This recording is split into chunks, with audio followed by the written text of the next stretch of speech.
Assalamu alaikum të nderuar ndjekës të portaleve të Mexhlisit Bashkisë Islame të Ulqinit. Ne me lejen e Allahut fuqiplot vazhdojmë misionet tona duke munduar që të arrijmë kënaqësinë dhe dashurinë e Allahut fuqiplot. Dhe me mos duke synuar që ky Ramazan të jetë më i frikshëm, më i mirë, më i dalluar, më i lezetshëm, më i rehatshëm, më i begat. Dhe me mos ne do të mundohemi me këto ndjenje Mexhlisit tonë të hajrit dhe sonte në Mexhlisin tonë kemi musafir hoxh Emin Rasul Begun, mirë se na erdhët. Assalamu alaikum. Wa alaikum salam, mirë se u gjeta.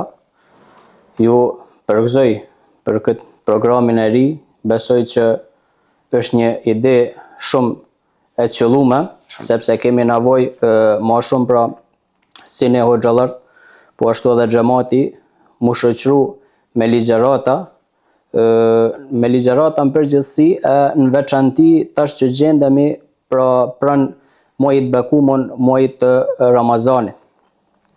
Lusi Allahun subhanahu wa taala që këtë program dhe programet tjera pra që do të incizohen, lusi Allahun subhanahu wa taala që t'i bëjë dobishëm si për ne që gjendemi këtu apo ashtu edhe për ata që do të na ndjekin. Sigurisht që gabimet do ndodhin dhe gabimet me doa mos janë nga ne, ndërsa Islami, siç e din çdo kush pra është i pastër, i përsosur dhe pa të meta, e lusim Allahun subhanahu wa taala që të na lehtësoj. Allahu amin. Amin. Allahu shpërbleft, Allahu ndarot përmirëshëm. Ramazanin secili e ndjen veçanërisht, secili e ka specifikën e vet. Secili Ramazan tek secili e ka veçantinë e vet. Dhe me mos një nga pyetjet me të cilën ne do të shoqërohemi sonte apo me temën me të cilën do të preokupohemi, ajo është tema e fëmijët, rëndësia e fëmijët, roli i fëmijët në Islam. Por, së pari ne duhet të dimë dhe ndjekësit tanë, si që janë qytetarët tanë, besimtarët e tjerë dhe nga diaspora, çka synojnë Ramazani tek ne? Po, Ramazani nuk vjen pra vetëm që të na mësoj se si ne të përmbahemi nga ushqimi dhe nga pija.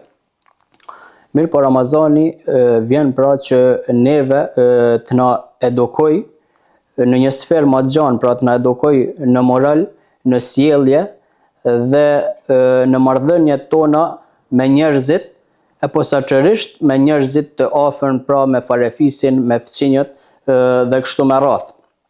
Pra nuk është shkollë, domethënë vetëm për barkun, mirë po është shkollë për zemrën, për gjuhën dhe për sjelljet tona me tjerët. Çdo kush ndoshta nga ne mundet mu përmbajt nga ushqimi dhe nga pija. Mirë po të pakt janë ato njerëz që munden mu përmbajt nga fyrjet, munden mu përmbajt nga nervozizmi, munden mu përmbajt nga padrejtësit, dhe të pakt janë ato njerëz pra që munden mu përmbajt nga dëmtimi apo nga të bërit dëm të tjerëve, dhe këtu duke fut pra pasi që tema jonë ka të baj me këtë, pra të bëmonit dëm edhe fëmijëve apo farefisit e kështu me radhë. Dhe çka do të thoja nëse pra agjerojmë, mirë po ne nuk ndryshojmë pra për mirë, posaçërisht në këtë muaj, e që frytet e këtij muaji shifen pas këtij muaji, domethënë nëse ne agjerojmë dhe nuk ndryshojmë për mirë, atëherë domethënë që ne nuk e kemi marrë atë frutin kryesor të agjerimit apo Ramazanit. Me mos, subhanallah, Ramazani erdhi tek njeriu për ta ndryshuar njeriu, për ta përsosur njeriu, plotësuar njeriu nga ana e imanit, nga ana e çdo aspekti. Po, me mos, duhet të dimë edhe një gjë të rëndësishme, ajo është marrëdhëniet tona me njerëzit. Dhe Ramazani vjen që për të nxjerrur nga fjalia jote, nga fjalimi yt, për të nxjerrur një agjerim tjetër, agjerimi i marrëdhënieve tona me njerëz. Me mos me fëmijë për arsye se fëmijë është ai më afërti tek shtëpia.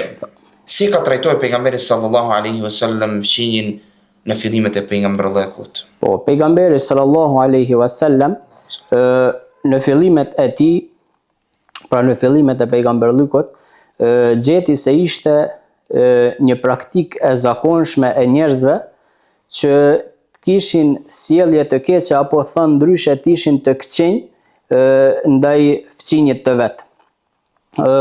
Dhe kjo pra çdo kush e trajtonte dhe u sillte keq me fëmijën e tij. Dhe kjo nuk u shifte si një njoll e zezë, pra në moralin e tyre, por e kishin si diçka normale, pra si normalitet, nuk i bante përshtypje. Dhe kjo pasqyrohet mas miri në rastin kur kushëria apo djalaxhës pejgamberit sallallahu alaihi wasallam, Ja'far ibn Abu Talib, shkoi tek mbreti Naxhashiu, pra mbreti i Etiopis, me urdhën e pejgamberit sallallahu alaihi wasallam, për t'ia pasqyruar gjendjen e tyre, dhe ndërmjet tjerash, pra në fjalimin e tij, ai ceku tek ai mbreti, pra duke i thënë që ne ishim, pra para ardhjes së Islamit, ne ishim një popull i ignorancës, dhe ne i tha popull i ignorancës dhe i së keqes, i ndërprisnim, i tha, lidhjet farefisnore dhe e trajtonim keq kën, e trajtonim keq fëmijën. Pra kishim sjellje të keqe ndaj fëmijët. Prandaj një fëmijë në atë kohë nuk u ndjente i sigurt nga fëmijë apo nga kojshia e tij, mirë po në çdo moment, në çdo rast e pritte të keqen nga ai. Dhe kështu pra pejgamberi sallallahu alaihi wasallam erdhi dhe e ngriti vlerën e të qenit fëmijë i mirë, kështu duke i dhënë fëmijësisë shumë të drejta dhe vlera të mëdha. Subhanallah. Kurani famlar na tregon se pejgamberi sallallahu alaihi wasallam për ta përkujtuar vetes, Kurani thot se ishte pejgamberi alayhi salatu wassalam uswatul hasana, shëmbëtyra më e mirë. Mesazhi i tij ishte i thellë, dobëprurës, i dobishëm për ne. Cilat janë të drejtat e pejgamberit sallallahu alaihi wasallam apo të drejtat e fëmijët në mesazhin e pejgamberit sallallahu alaihi wasallam. Përrjedhoj nga kjo që folme pak më herët, lën me kuptu se mesazhi i pejgamberit sallallahu alaihi wasallam nuk ishte thjesht vetëm një mesazh që ka të bëjë me adhurimin. Mirë po ishte gjithashtu një thirrje për të rregulluar jetën, për të rregulluar shoqërinë dhe për të rregulluar gjitha marrëdhëniet e njerëzit si me Allahun subhanahu wa taala, si me krijuesin e tij, pra krijues, por dhe marrëdhëniet e tij me njerëzit e tjerë apo krijes, siç thovet edhe ju, pra ishte një mesazh për të reformuar çdo aspekt të jetës së njerëzit. Dhe profeti, pra pejgamberi sallallahu alaihi wasallam, ishte ai që udhëhiqte me shembull. Pra nuk ishte ai që shembulli i cili ecën. Pra ishte gjithmonë ai që i pari i vepronte ata që ishin për të vepruar, pastaj i këshillonte të tjerët, dhe ky ishte shembulli më i mirë. Pra udhëheq duke dhënë shembullin e vet. Dhe kështu unë besoj që duhet jemi edhe ne sot, njerëzit në përgjithësi, mirë po edhe ne hoxhallar në veçanti, që gjanat mas pari duhet t'i veprojmë vetë, e pastaj t'i këshillojmë ata gjanat tek të tjerë, se kështu ka me pas edhe këshilla dobi. Mirë po nëse na jena prej atyne që vetë nuk i veprojmë, ndërsa të tjerëve ja sugjerojmë mi apliku ato gjana ose mi punu, nuk besej që kjo ka me qenë dobi prurse. Për atë duhet marrim shembullin e pejgamberit sallallahu alaihi wasallam, s'pari t'i veprojmë ne, e pastaj t'i urdhërojmë edhe njerëzit. Po Kurani erdhi për të konfirmuar pra drejtat e fëmijët. Po ashtu edhe hadithet e shumta. Allahu subhanahu wa taala një ajet kuranor, mes të tjerave ku flet pra për urdhërimin e sjelljes të mirë ndaj të afërme kështu me radhë, thot Allahu subhanahu wa taala, udhu billahi minash shaitanir rajim, Bismillahirrahmanirrahim, wa'budullaha wa la tushriku bihi shay'an. Në fillim të ajetit thot Allahu subhanahu wa taala, adhurojeni Allahun dhe mos i shoqëroni atij shok në këtë adhurim askënd. Wa bil walidaini ihsana, pra dhe silluni mirë me prindërit. Wa bi dhil qurba wal yatama wal masakini wal jari dhil qurba wal jari al junubi. Dhe vazhdon Allahu subhanahu wa taala dhe thot: "Silluni mirë me të afërmit, silluni mirë me kushërirët, pra me lidhjet e gjakut, silluni mirë me skamnorët, me jetimët dhe silluni mirë, thot Allahu subhanahu wa taala, me fëmijët të largët apo të afërmt apo të largët qofshin ata." Pra, ndërmjet tjerave, kur na urdhron Allahu subhanahu wa taala që mos sjell mirë, thot silluni mirë me fëmijët të afërmt apo të largët qofshin ato. Çka ne kuptojmë nga ky ajet?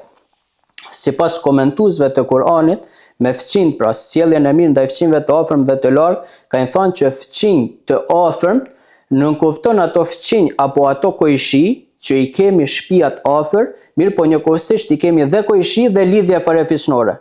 Kemi me ta. Dhe ndaj tyne duhet dy bamirësi me pas robi. E para është për shkak të kojshillëkut, e dyta është për shkak të lidhjes farefisnore. Pra kjo nënkupton fëmijën e afërm. Ndërsa fëmijë i largët, domethënë ai që e ke vetëm kojshi dhe nuk e ke lidhje farefisnore, ndërsa sipas komentuesve të tjerë, një grup e tjerë të komentuesve thonë që fëmijë i afërm nënkupton atë fëmijë që është musliman. Ndërsa fëmijë i larg, atë fëmijë që nuk është musliman, mirë po e ke kojshi, dhe pra ajo kryesorja, thot Allahu subhanahu wa taala, sidoqoftë, silluni mirë me ta. Për shkak të drejtave tyre detyrueshme, pra të fëmijësisë, kanë ardhur edhe hadithe të shumta nga pejgamberi sallallahu alaihi wasallam. Pejgamberi alayhi salatu wassalam, si ndërlidhi apo si lidhi besimin me fëmijën?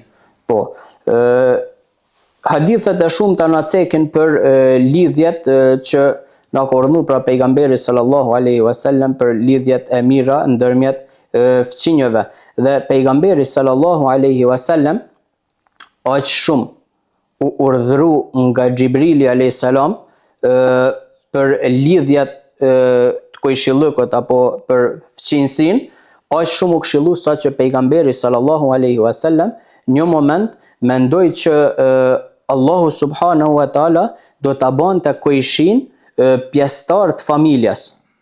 Dhe mendoi pejgamberi sallallahu alaihi wasallam nga këshillat e shumta të Xhibrilit se do ta bante pjesëtar të familjes edhe trashëgimtar të pasunisë tij, njëjtë sikur sa janë pra edhe antarët e familjes. Siç thot edhe hadithi nga Abdullah ibn Omeri radiallahu anhu, transmeton se pejgamberi sallallahu alaihi wasallam ka thënë pra, Xhibrili vazhdoi thot me porosiste për të drejtat e fëmijët, aq sa mendova tha se do ta bënte atë Allahu subhanahu wa taala trashëgimtar të pasunisë pra fëmijën. Çfarë nuk kupton me këtë? Thot Xhibrili sa herë që u largonte e këshillonte pejgamberin sallallahu alaihi wasallam për fëmijën. Kjo do të thot për rëndësinë e madhe që ka fëmijë në Islam. Saqë Xhibrili vazhdimisht para se munda gjithmonë ja përkujtonte pejgamberit sallallahu alaihi wasallam drejtat e fëmijësisë. Kemi treguar anën pozitive, anën ku tregohen rëndësia, vlera, tregon ana pozitive e marrëdhënieve me fëmijën. Na trego dënimin apo mëkatin ndaj fëmijët, mos respektimi i tyre, ndalja e marrëdhënieve me to. Sa do të ishte mëkati?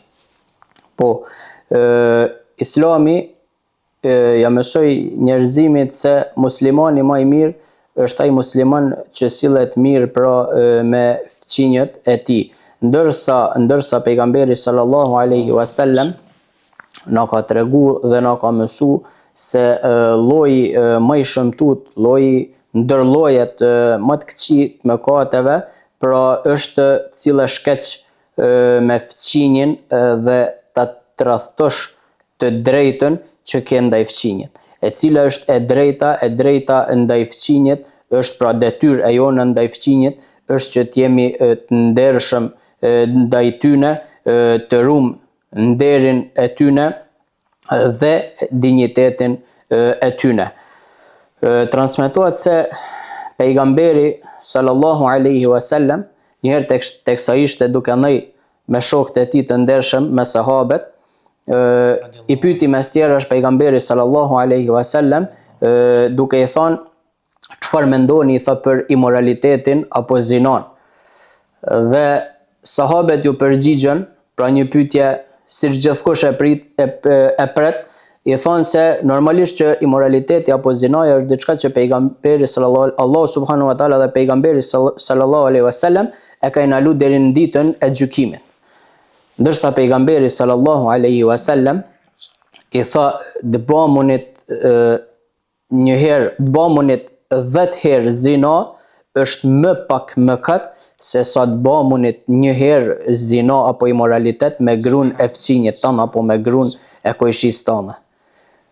Dhe vazhdoi pejgamberi sallallahu alaihi wasallam dhe I pyeti çfarë mendoni, I tha për vjedhjen. Ndërsa sahabët ju përgjigjen normalisht që vjedhja është diçka që Allahu subhanahu wa taala dhe pejgamberi e ka ndaluar deri në ditën e gjykimit, ndërsa pejgamberi sallallahu alaihi wasallam I tha që vjedhja 10 herë është më pak mëkat se sa vjedhja një herë, mirë po në shtëpinë e fëmijët apo kojshisë tanë. Këtu e kuptojmë se disa mëkate që mund t'i bëjmë tek dikush tjetër janë shumë më të vogla, pesha aty në shumë më vogël se sa mëkati që e bëm ndaj fëmijët apo se sa ajo sjellje e keqe që mund t'ia bëm dikujt tjetër është ndoshta shumë më pak peshon keq se sa ajo sjellje e keqe që mund ta bëm ndaj fëmijët apo kajshisë tonë, tu e kuptojmë atë vlerën e madhe që ja ka dhënë Allahu subhanahu wa taala fëmijët apo kojshisë. Subhanallah, këto janë gjëra të cilat shpeshherë ne nuk do t'i ndëgjojmë, ne nuk I kemi për dëshirë që t'i veprojmë, por për çdo gjë ka dhe anën negative, ka dhe anën pozitive. Ti kthehemi anës pozitive. Cila është lumturia apo gëzimi I marrëdhënieve me fëmijën kumshin? Po, mes tjerash, Aisha radiallahu anha e pyeti pejgamberin sallallahu alaihi wasallam, I tha, o I dërguari I Allahut, I kam 2 fëmijë dhe dua ta di, I tha, se kujt prej tyne I takon më parë dhurata. Dhe pejgamberi sallallahu alaihi wasallam I tha që dhurata I takon atij fëmijët apo atij kojshisë që e ka derën më afër derës shtëpisë tonë. Gjithashtu pejgamberi sallallahu alaihi wasallam duke treguar rëndësinë edhe për ata gjana që në syrin ton munden mu duk gjana të vogla, tha pejgamberi sallallahu alaihi wasallam, mos e konsideroni asgjë të parëndësishme nga gjanat e mira, qoftë edhe ajo buzëqeshja ndaj vllazës tan musliman. Po, paramendoni siç thamë më herët që veprat pashojnë më shumë tek fëmijë se sa vlerë ka ajo buzëqeshja, jo ndaj vllazës tan musliman, mirë po ndaj fëmijët tan. Se sa më shumë vlerë ka. Në të mos ne kërkon gjithmonë në jetën tonë se njeriu gjithmonë kërkon shembuj. Na parafron me shembuj. Dhe pejgamberi sallallahu alaihi wasallam për të kallëzuar se si mi bë kët afrimitetin e jon, pra si më na ofru neve me fëmijë, njëherë ju drejtu Ebu Dherrit radiallahu anhu, duke I thënë, o Ebu Dherr, kur të gatuish I tha sup, shtoje pak më shumë I tha dhe ndaje atë me fëmijën tan.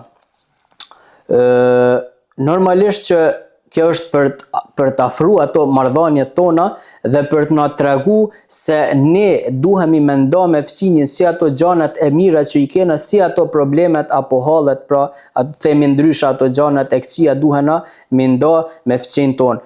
Përpara, në siç e dim, në ndoshta jena edhe tri, por siç na kanë kallëzuar ata që janë më të moshumën, se fëmijët kanë shku shumë më mirë njëri me tjetrin. Kanë vizitu më shpesh njëri tjetrin. Pra fëmijët kanë qenë ato përpara që edhe bukën ndoshta kur s'kajnë pas një bukë e kanë dalë gjysën e ka marrë njëri e gjysën e ka marrë tjetri, po ashtu kanë çu ushqime, themi në atë kohë nuk ka pas, ndoshta në xhepa nuk kanë pas shumë mundësi, mirë po I kanë pas zemra të mëdha. Pasuri zemra. E për fat të keq e shohim që në ditë e sotit shumë po ka, mirë po në zemër s'ka kur gjë. Kupton? Mund themi për fat keq se mundësitë e gjitha janë shumë më të mira se atëherë, mirë po zemrat tona janë ngushtu dhe ka ajo dashuria e jon ndërmjet njëri tjetrit.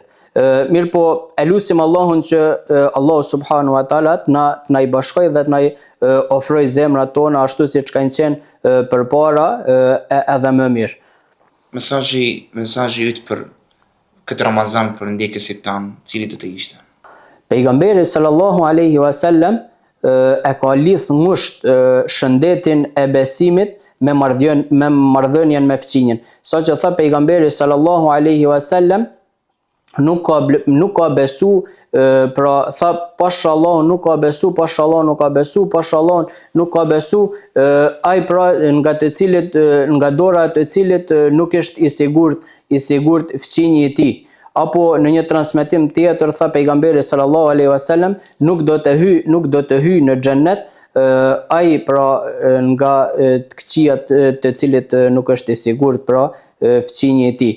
Po ashtu pejgamberi sallallahu alaihi wasallam ka thënë 4 gjëra janë nga ato që e bojnë lumturinë e njerëzit.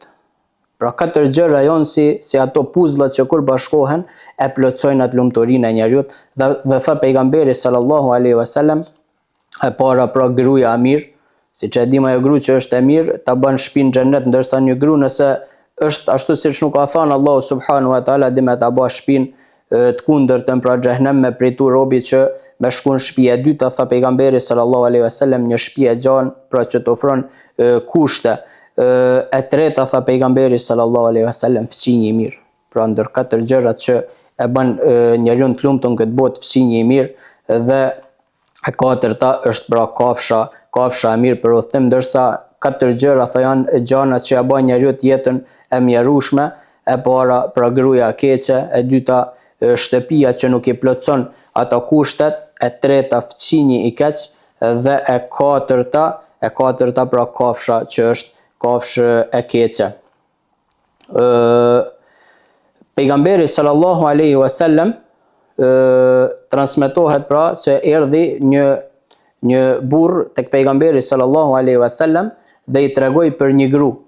I tha pra është një gru, dhuron sadaka, bën punë të mira, fal namaz, ndihmon të varfënit, ndër tjera i përmendi shumë punë të mira të kësaj gruaje. Mirë po i tha i rriton fëqinjt me gjuhën e saj. Ndërsa pejgamberi sallallahu alaihi wasallam ajo tha do të jetë në xhehenem. Ndërsa i tha është një gru, foli pra e përshkruvi një gru tjetër që agjeron pak, tha, fal namaz pak, i ndihmon varfënit pak, mirë po tha nga gjuha e saj fëqinjt janë të sigurt. Pejgamberi sallallahu alaihi wasallam tha ajo do të hyjë në xhennet. Ky shembull na tregon shumë bukur pra se si pejgamberi sallallahu alaihi wasallam na ka ilustru pra atë që ruhet mas shumti ndaj të bamonit keq pra fëqinjit të tij. Subhanallah, po ti më përmbaheshim të gjithë këtyre këshillave, kritikave dhe po ta shikonim Ramazanin si një muaj të ndryshimit të imanit ton, të gjendjes ton, duke ditur se Allahu fuqiplot ka thënë se nuk do të ndryshohet një popull derisa ta ndryshojë vetveten. Nuk do të ndryshohet kurrë derisa ne ta marrim hapin e ndryshimit. Ramazani si Ramazan duhet të jetë muaji i ndryshimit të marrëdhënieve tona me njerëzit, veçanërisht marrëdhënieve me fëmijën. Cili do të ishte mesazhi yt i Ramazanit për ndjekësit tanë? Po, kam dëshirë me thënë që gjithë këto ligjërata që mohen, apo gjithë këto derse, apo mësime që i ndëgjojmë, mos t'i ndëgjojmë thjesht me vesh, se na ndëgjojmë shumë dhe ndoshta kemi dituri shumë për gjana.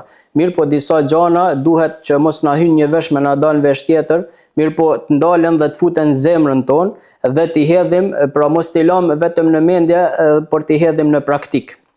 Dhe gjithë këto këshilla, këto ajete apo këto hadithe që i thame, të mundohemi që t'i praktikojmë në jetën e përditshme. Pra jo vetë t'i mbam në mend, mirë po t'i hedhim edhe në praktik. Mos të harrom hadithin e pejgamberit sallallahu alaihi wasallam, ku tha pejgamberi sallallahu alaihi wasallam, nuk ka besu tek unë ai që flen i kënaqur duke e ditë që fëqinji i tij është pra i uritur.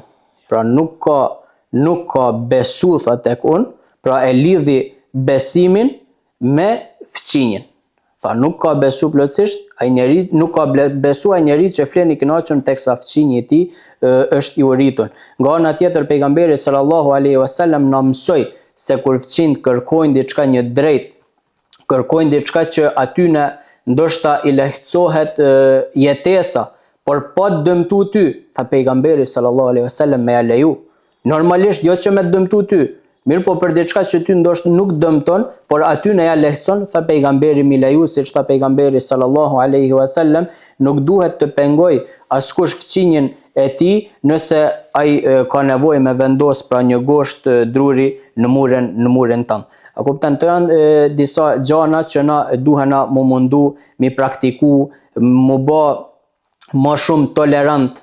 A kupton, mos me shku gjithmonë vetëm mirë kuptim, mos me shku gjithmonë vetëm me atë egon apo me atë nervozën që na nxit gjithmonë ai shejtani nga brenda, mirë po mi shiku ka ai këndvështrimi se si neve na thot Allahu subhanahu wa taala, si na mëson pejgamberi sallallahu alaihi wasallam në mënyrë që me jetu të kënaqur edhe në këtë botë, mirë po me jetu dhe me fitu botën tjetër që sënon çdo kush nga ne pra me fitu xhenetin.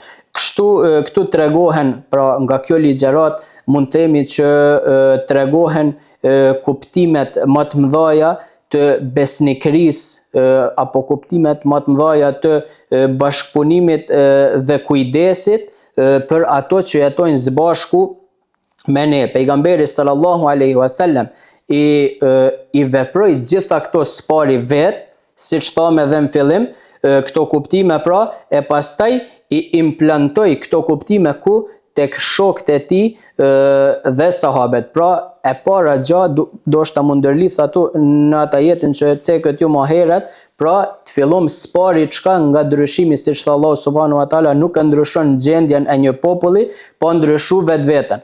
Të fillom gjithë me ndryshu vetveten tonë, e kur të ndryshom, të fillom me ndryshimin e vetvetes, kena me fillu me ndryshu vetveten, ka mund ndryshu familja, kur ndryshohet familja, ka mund ndryshu shoqëria dhe kështu kemi mu zhvillu, dhe me ecë përpara gjithë domethënë si ummet, si komunitet.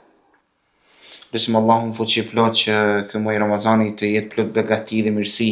Lusim Allahun fuqi plot që ne t'i përmirësojmë marrëdhëniet tona me fëmijë. Lusim Allahun fuqi plot që Allahu të na zbuz zemrat tona, të na afroj zemrat tona për njëri tjetrin. Allahun fuqi plot, lusim që të shpërblej për mirësiardhjen e juaj. Lusim Allahun fuqi plot që t'ju begatojmë me të mirët e tia dhe lusim Allahun fuqi plot që të jeni në umbredhen e mëshirës, dashurisë dhe faljes së tij. Subhanallah, po të përmbahemi të gjitha këtyre këshillave, siç kemi thënë më parë, ku do të ishte gjendja jonë. Lusim Allahun fuqi plot që ta përmirësoj gjendjen tonë. Lusim Allahun fuqi plot që të na zbuzë zemrat tona. Amin. E falenderojmë Allahun subhanahu wa taala për begatin më të madhe që është Islami, për këtë udhëzimin më të mirë që është udhëzimi dhe rruga e pejgamberit sallallahu alaihi wasallam. E falenderojmë Allahun subhanahu wa taala që na ka mundsu mu bashku në këtë ndenjë dhe inshallah me përfitu edhe na, me përfitu pra edhe xhamati nga ne. E lusim Allahun subhanahu wa taala me na bë prej atyne njerëzve që kanë gjuhë të pastër, zemër të mirë dhe sjellje të drejtë me njerëzit. E lusim Allahun subhanahu wa taala që mos me na bë prej atyne njerëzve që fyjnë, mos me na bë prej atyne njerëzve që shkaktojnë padrejtësi në tokë, dhe mos me na bë prej atyne njerëzve që i dëmtojnë fëmijët apo të afërmit e tyre. E lusim Allahun subhanahu wa taala që me na i përmirësu marrëdhëniet tona me fëmijët, me na i përmirësu marrëdhëniet tona me farefisin. Normalisht e lusim spari Allahun me na përmirësu marrëdhënien tonë me Allahun subhanahu wa taala, dhe lusim Allahun që në zemrat tona me na dhënë dashuri, mëshirë dhe respekt për njerëzit që na rrethojnë. E lusim Allahun që neve me na bë Allahu burim sigurie për njerëz. e jo burim ku njerëz kanë frikë prej nesh apo prej të keqes tonë. E lutim Allahun subhanahu wa taala që më na fal neve, më na fal prindërit tonë, mi fal fëmijët tonë, mi fal gjithë ata gjallë apo të vdekun që janë pra, që janë bërë sebeb që Islami kjo dritë me ardh pra deri tek na, me ardh deri në ditët e sotit. E lutim Allahun subhanahu wa taala që me na bashku kështu siç na ka bashku në këtë denjë, me na bashku Allah subhanahu wa taala në Xhennetul Firdaus me dëshmor, me pejgamber dhe me njerëz të mirë. Allahumma amin. Allahu nderoft, Allahu shpërbleft, Allahu dasht. Allahu shpërbleft për pjesëmarrjen tënde. Allahumma amin. Allahu nderoft, Allahu shpërbleft, Allahu shpërbleft për pjesëmarrjen tënde në mexhlis, në podcastin në mexhlis në këtë muaj të bekur të Ramazanit. Lutim Allahun fuqi plot të na zbuzë zemrat tona. Allahu ju dasht, Allahu ju begatoft juve dhe familjeve tuaja dhe shtëpiat tuaja. Lutim Allahun fuqi plot që ta shijoni sa më tepër këtë muaj të bekur të Ramazanit. Ne vazhdojmë misionet tona duke synuar dhe duke munduar që të kërkojmë kënaqësinë dhe dashurinë e Allahut fuqiplot. Selam aleikum wa rahmatullahi wa barakatuh.